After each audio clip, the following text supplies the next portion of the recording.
So I've got my piece. As you can see, it has the angled parts at the bottom, and then it's just a bar that goes up. Now you can see how the corrugation is in the center. This will give it strength because it's going up. It's not going with the bar, it's going against it. So I'll give it a lot of strength. But what I'm going to do is I want to cover up that corrugation. So what I'm going to use is a 1/4 inch piece of cardstock. And so I'll just start at the bottom, and I'm going to go to that corner where it angles and just bend it to start. So I'll glue that piece on.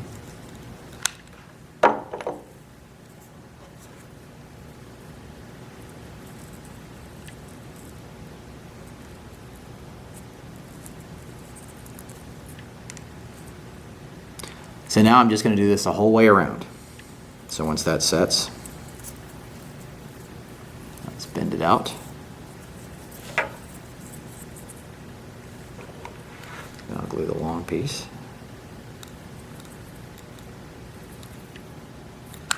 Be very careful doing this. It's easy to burn yourself.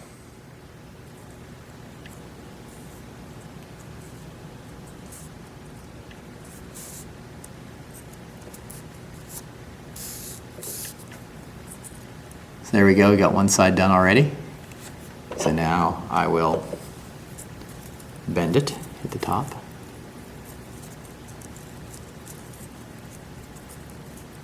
And glue.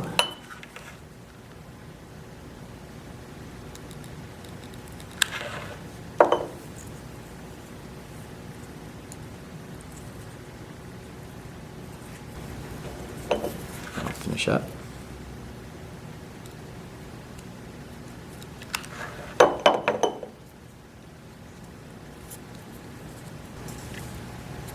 So I've got a little bit of excess, so I'm going to trim that off. And the other side I had a little excess too. So there we go. We've got the bar. It's covered all around.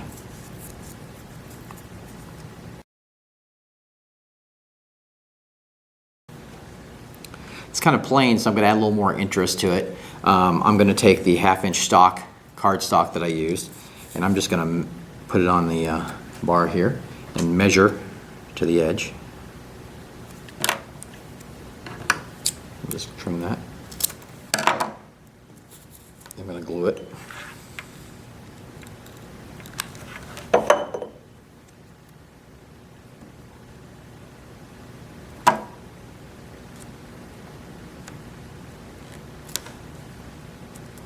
I'm going to do one at the top too.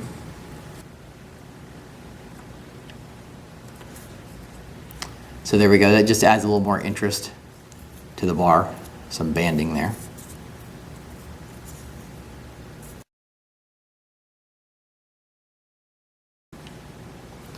Here I've got my cable bar. So what I did was I cut 2 more triangles the same size as the ones that are attached to this. So I basically just made a 1/2 inch box and then cut it in half. And so here's what I've got. And what I'm going to do is glue these to each side of this. So what I'll do is I'm just going to guesstimate where it goes. So I'll just glue.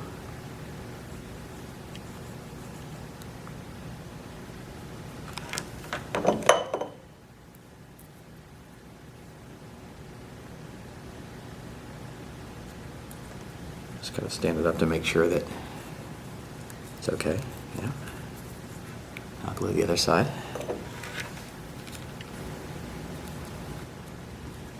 Make sure that stands up. All right. Now I want to cover the corrugation on that. So let's take my piece of 1/4 inch stock.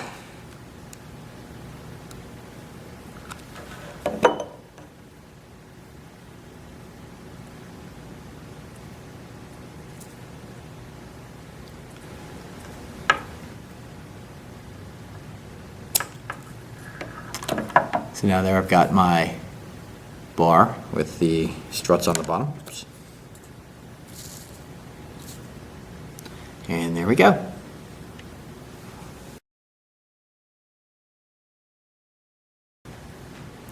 Now here I have the car base. I'm going to attach the strut to it. But first what I want to do is I'm going to take some figures and place them in the, these are just medium-sized figures. I'm going to place them in this car just so when I glue it down, I make sure that I'm getting more to the center. So then I'll take my strut and glue the bottom.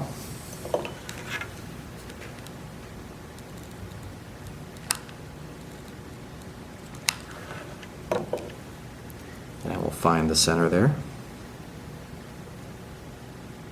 Push it down.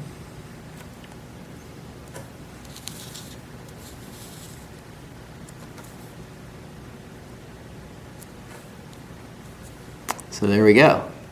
We have a completed cable car.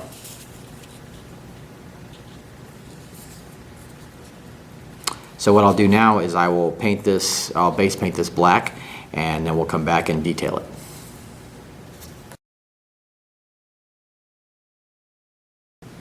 Here's my cable car, all painted black. Now, what you want to do is make sure you get all the little strings and hot glue bits. It tends to string when you use it, and you can see them a lot better when you paint it black. So just get all that stuff off. If there's anything sticking off, just pull it off or wipe it off. So now I've got my car here, and got a plate. Use it as a palette, and I've got my gunmetal, and I'm just gonna start getting it on the brush, and then just brush it on the car.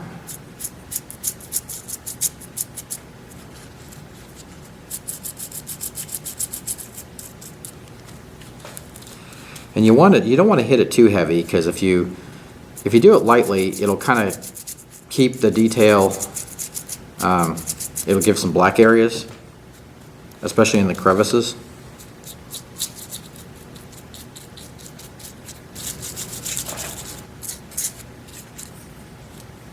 Okay, so I've got it all painted gunmetal, and what I'm going to do is let that dry, and then I'll add a little bit of brown for weathering, make it look old and used. So there we go, and we'll do that next.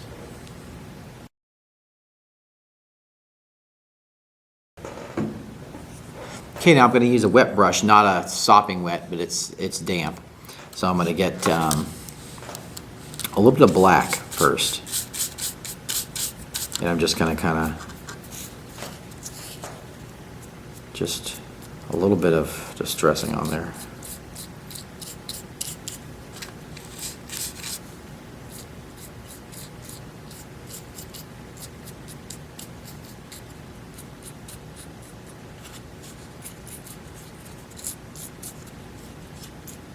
Just kind of ages it a bit. Then I'm going to use some brown. This is kind of a medium brown, and I'm just going to kind of hit it with that. And that just kind of gives it some distress. Makes it look not so pristine.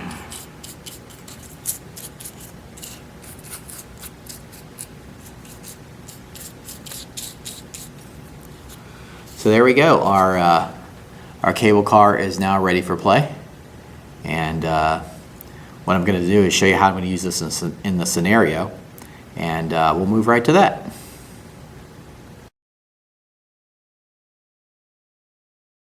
Now here I have my encounter set up. Now the beauty of this encounter is that these cable cars are running down a shaft. It's about a 45-degree angle down. It's very dark in the shaft, so I'm just going to use a black tablecloth and put the two cars. These are the two player character cars, and they're side by side. So they're going down this rail into the darkness, very dimly lit cave. And basically, these cars won't move. They'll be used to show where the chaser cars are in reference to the player character's cars. So really all I'm moving are the attacker's cars. Their cars will just stay all in the same place because they're the reference point. And so this is a nice way you can do this type of thing without building a whole, cave system or whatever. So they're riding this cable car down to the bottom of this mountain. So what I'm going to do is every few turns, or every 3 or 4 rounds, I have junctions where the enemy cable cars can cross paths or come in to the chase. So the characters can try to see that and swing off to another track to avoid being followed or rammed or whatever. These cars are arcane machines, so the wizard in the group can try to do control rolls to control the speed of the car and everything, and the turn off and all that. So basically what's going to happen is these cars will be going down the track, and then the players may see enemies coming up on their tail like this. So, and they can react by maybe trying to go to another track, and if they do, the car may end up going, it may end up going to another track. If there's a junction, the car may end up trying to go in front of them, or it may try to follow them. And then other cars will join the race. They could try to flank the player characters' cars, shoot arrows at them. There could be a test of arcane test where the wizard could go against the driver of this car, and the car may try to ram into the player car, cause him to make acrobatics or athletic checks not to fall down or even fall out of the car as it swings wildly or bashes into the front car. If the wizards think they're smart and try to start casting area effect powers into the other cars, the enemies may just jump out into the cars and attack. And you could say that they're fighting with daggers and things. The cars, it's such cramped quarters that it's just the standard melee is not possible. They're just kind of rolling all over each other, trying to stab each other with their daggers. So that could be a lot of fun. Two-handed weapon fighters won't be able to use their axe because they're in this cramped car trying to fend off this crazy guy with a dagger trying to stab him. So just a lot of potential for this. And this is a nice way you can do encounters without, like I say, without building a whole thing. All I built were the cars, and then I just use a black tablecloth for the shaft. And at the end of the counter, or at the end of this whole section, they'll reach their destination at the bottom of the shaft, and if there are any enemies still alive, they'll have to fight them, before they move on and everything. So how well they do in the shaft can determine, what they have to fight at the end. Also, if any of them fall out, the shaft is 20 or 30 feet deep. And it goes down at an angle, so they're going to roll down the shaft. They may continue to roll down bounce down the shaft. So they'll take a lot of damage if they fall out of these cars. It won't necessarily kill them, but they'll take a lot of damage. And story-wise, it may take them an encounter or two to catch up, because they have to hoof it to catch up the rest of the group while the rest of the group are riding these cable cars down. So, excuse me. So a lot of potential for some fun encounters. So keep that in mind when you think about encounters, or think about props to make your encounters exciting and fun. So this is DM Scotty signing off, and I'll see you next time.